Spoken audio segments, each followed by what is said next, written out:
को बताइए कि मनीष कश्यप बंदर का क्या पहचान है। बंदर का पहचान है कि बंदर कभी एक डाल पर नहीं रहता है, यही ना पहचान है। बंदर का ये पहचान है कि बंदर को हीरा भी मिल जाएगा ना, उसको भी दांत से खरोच खरोच के उसको देखना चाहता है, उसको अलग दुनिया में वो जीता है। मनीष जी आज तक एक जगह नहीं रहे कि नेता बनने के लिए आलोचना सहना भी पड़ता। अगर किसी का आप आलोचना कर रहे हैं तो आप आलोचना सहबो करिए, लेकिन वो आदमी में तुलपत्ती है ना, तुलतुलाने वाला। खेसारी लाल यादव भाई का हार का कारण उनका बड़बोलापन था। वो हद से बिना ज्ञान का प्रवचन देने वाले का नाम है खेसारी लाल यादव। उनको ज्ञान नहीं था। जो आप गाना आप सुने हैं कि आरजेडी के माल ही है, उसके पीछे देखिए तेजस्वी जी का मंच था, तेजस्वी जी का फोटो है, राजद का वो मंच था जिसपे वो गाना गाया गया। उस जो भी गाना उसमें गा रहे हैं, जो भी कलाकार हैं, वो सारे कलाकार राजद के स्टार प्रचारक हैं। ज्योति का लड़ना जायज नहीं था, उसको नहीं लड़ना चाहिए था। जब पार्टी कोई टिकट देता तो बातचीत तो होते रहती है, आपने समझाने की कोशिश नहीं किया? नहीं, देखिए सबको लड़ने का हक है। किसी को समझाने से आप हमारा लड़का समझाने से नहीं समझता है तो हम दूसरे को क्या समझाएं। मनीष कश्यप और उनके लोगों का यही रहा है कि देखिए नेता बनने के लिए आलोचना सहना भी पड़ता। अगर किसी का आप आलोचना कर रहे हैं तो आप आलोचना सहबो करिए, लेकिन वो आदमी में तुलपत्ती है ना, तुलतुलाने वाला, तो वो आलोचना सहता नहीं है।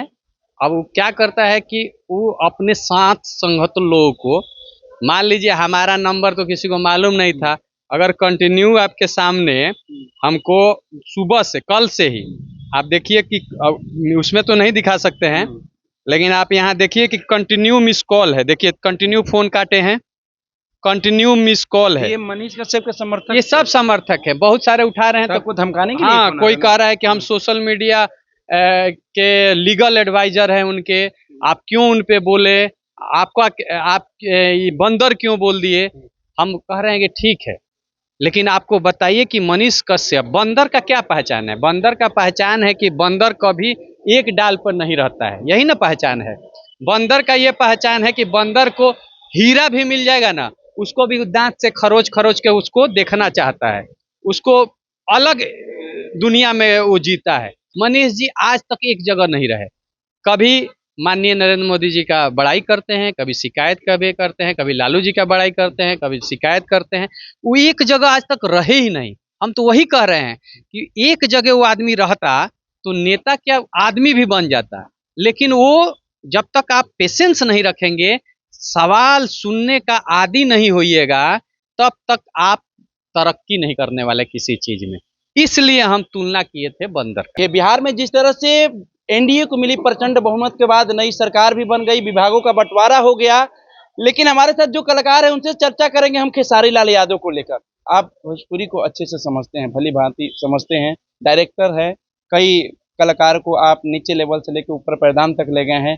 ऐसे में खेसारी लाल का हार का वजह क्या हो सकता है? सब लोग जान रहे हैं, आप भी जान रहे हैं, और पूरा मीडिया में भी छाया हुआ है कि खेसारी लाल यादव भाई का हार का कारण उनका बड़बोलापन था। वो हद से बिना ज्ञान का प्रवचन देने वाले का नाम है खेसारी लाल यादव। उनको ज्ञान नहीं था, राम मंदिर पर ज्ञान नहीं है, तो राम मंदिर पर उन्होंने बोलना शुरू किया। कभी भी अपने पूरे भारतवर्ष में देखिएगा, कोई भी धर्म को आघात करके समाज में बड़े पैदान पे नहीं गया है। धर्म जरूरी है, राष्ट्र जरूरी है, समाज जरूरी है, लेकिन उनको लगा कि हम धर्म को टारगेट करेंगे तो बहुत सारे लोग का वोट हमें मिल जाएगा।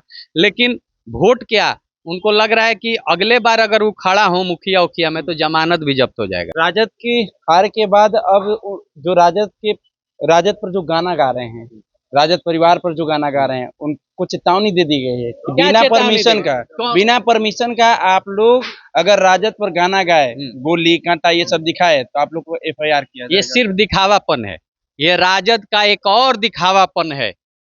क्योंकि कोई भी कलाकार, जो आप गाना आप सुने हैं कि आरजेडी के माल ही है, उसके पीछे देखिए तेजस्वी जी का मंच था, तेजस्वी जी का फोटो है, राजद का वो मंच था जिसपे वो गाना गाया गया।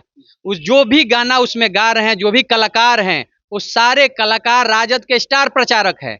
यही राजद और भाजपा में अंतर है कि भाजपा का स्टार प्रचारक गाना गाता है कि मोदी नीतीश जी के जोड़ी हिट हुई, रफ्तार पकड़ चुका बिहार और हम बिहारी हैं जी। और वहीं जब राजद के स्टार प्रचारक होते हैं तो वो कट्टा वाली गाना गाते हैं, वो गाना गाते हैं कि आवे दे हमारा भैया के काटा सटा के घर से उठा ले जाए हो। तो ये राजद ये दिखावापन कर रहा है। नहीं तो कभी भी जाइएगा तो उनके बड़े बड़े पार्टियों में इन्हीं गायकों को बुलाया जाता है और ऐसे ही गाना गवाया जाता है और उसके पीछे वही लोग होते हैं जो आज नोटिस भेज रहे हैं। आप कलाकार के साथ साथ राजनीति को भी भली भांति समझते हैं, क्या लगता है राजद का हार का कारण क्या है? वो गाना है?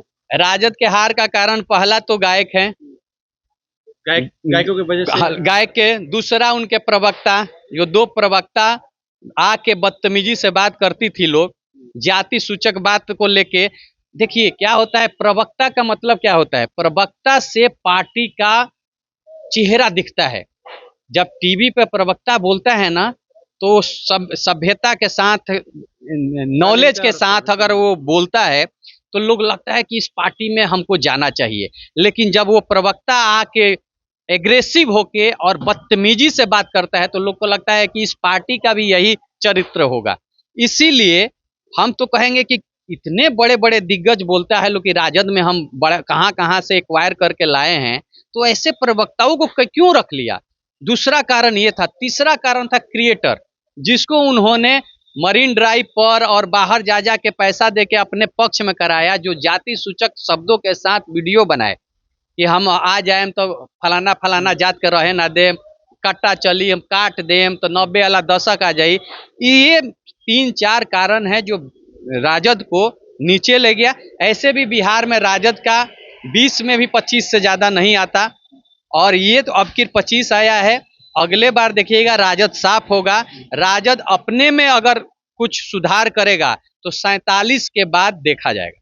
47 के बाद? हाँ, तो उसके पहले ना मुख्यमंत्री का सीट खाली है ना प्रधानमंत्री का सीट खाली है। 47 के बाद ही अगर कुछ नए लोग आएंगे, अच्छा स्वभाव रहेंगे, कट्टा से हट के फूल की बात करेंगे और समाज को आगे बढ़ाने की बात करेंगे, युवाओं की बात करेंगे, नौकरी का बात करेंगे, रंगदारी छोड़ने की बात करेंगे। छोटे छोटे बच्चे जब उनके कार्यकर्ता डॉक्टर और इंजीनियर बनने की बात करेंगे, गुंडा न बन के और रंगदार न बन के, तब जाके कहीं उनका विकास हो सकता है। आप भोजपुरी कलाकारों का भविष्यवाणी करते करते राजनीतिक में नेताओं का भी भविष्यवाणी? नहीं, हम भविष्यवाणी करने वाले कोई नहीं है। हम जो समाज में दिखता है, कलाकार समाज का आईना होता है, कलाकार समाज का आईना है। हम लोग समाज में जो दिख रहा है वही चीज बोलते हैं, वही चीज अपने वीडियो से दिखाते हैं। और आज पार्टी ने, भाजपा ने सोशल मीडिया पार्टी का प्रभारी सह प्रभारी बनाने का ये दायित्व दिया है, तो हम पार्टी के पक्ष में बोल रहे हैं, पार्टी से बोल रहे हैं। लेकिन हम जो बोल रहे हैं वो सारा पब्लिक बोल रही है, वही हमारा जो बोलने का है वो लोग समझ नहीं पाए। इसीलिए हम आज 202 हैं और वो आज 30-32 पर जाकर टिक गए हैं। और आने वाले दिन में देखिएगा ये 240 होगा, वो 2-3 दे दिया जाएगा कि वो थोड़ा सा जिंदा रहे। चलिए एक आखिरी सवाल रख लेते हैं। पवन सिंह की पत्नी इस बार इतिहास एक अलग दोहराई है 2025 में। एक भी निर्दलीय जो प्रत्याशी है जीत का सपना। अब की एकदम लहर ना सुनामी रला, रफ्तार पकड़ चुका बिहार।